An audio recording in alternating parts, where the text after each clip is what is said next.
Hey everybody, this is Andy Bennett with the CSS New Civil War Interpretive Center. This is a video in our food preservation series. One of the most common basic ways of preserving food is a way we forget about. That's drying. Think about it. Drying, bacteria and molds and funguses, they need, just like everything else on planet Earth, need water to survive. So drying, we're taking away the basic element for survival for them away from them. Some of the things that you're common to every day that are dried, you think about it, is dried beans and peas, rice, right? Cornmeal and flour are just grains dried and pulverized, right? Think about it. Raisins, dried grapes. You might enjoy apple chips, dried red peppers, right? And red pepper flake you probably put on things like pizza. Things you forget about that are dried are pasta, flour, water, and eggs, right? Rolled out and dried, preserved, right?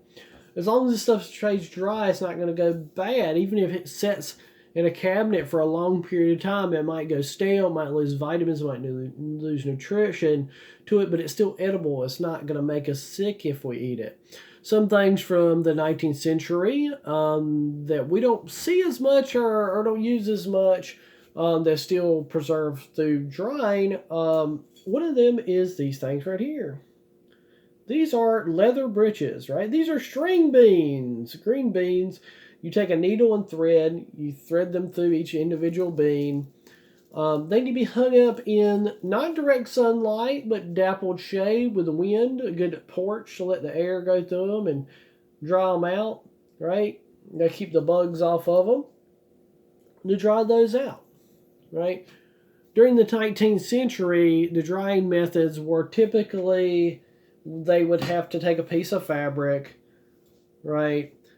Lay the thinly cut items of vegetable or fruit out on them in the sun, or like I said, in the shade with sunny shade area. And keep little kids, keep the flies off of them. If it was too moist outside, too much humidity, as most of the time in the South in the summertime, springtime, when these things are coming off, you sometimes have to take them inside, prop them up near the hearth and keep an eye on them, keep them dried, right? During the Civil War, the soldiers and sailors alike enjoyed a couple of different, or had access to a couple of different items that are dried that, we might not think about. Goober peas, peanuts were loved by soldiers north and south.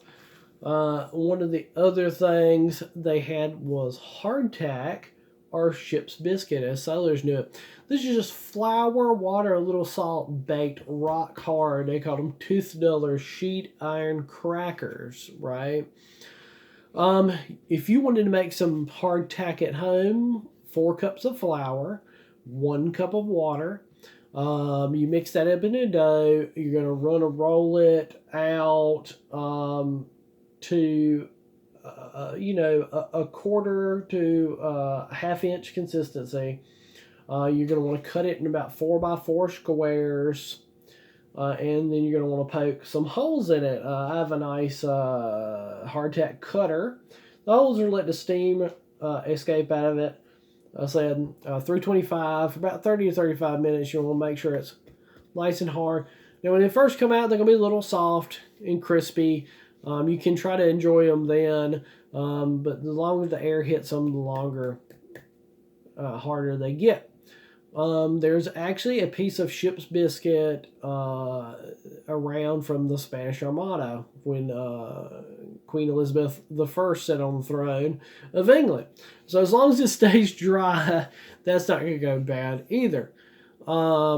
If you decide to make some of this hardtack, look for my series of videos, Civil War Cooking, and there's some recipes we're going to be doing on that shows you how soldiers would have used this hardtack to make different recipes. You can find our videos on Facebook, YouTube, and Instagram. Hope you enjoy, and look for some of our other videos.